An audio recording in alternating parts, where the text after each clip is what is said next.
make an espresso? First things first. Put the milk into the steamer cup. Make sure this is clean, otherwise it won't work. But first, make sure that this is at 1.5, otherwise the steamer won't work. If it's not at 1.5, click right here. Make sure you fill the milk to the bottom of the spout. And once it's all done, which it is, just steam your milk.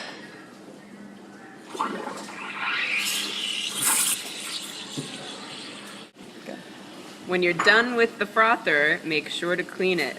Otherwise the milk will get all crusty and it won't work anymore. Now that we're done steaming the milk,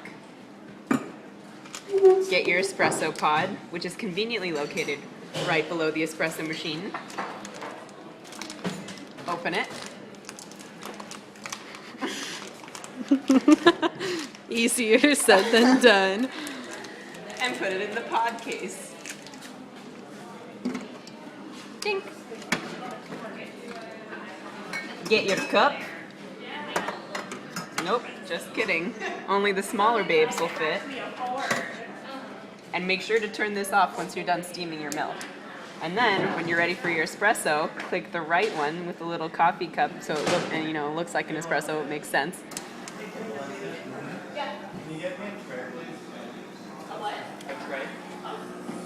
Unlike our other espresso machine, this one needs to be turned off when you're done. When you've reached maximum level of espresso, which will be happening in just a few seconds here, click the same button you used to turn it on.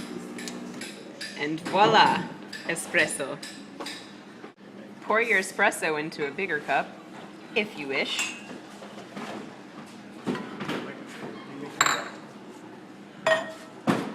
Take your steamed milk and pour it in. If you want some froth in there, just go ahead and spoon it in, like so.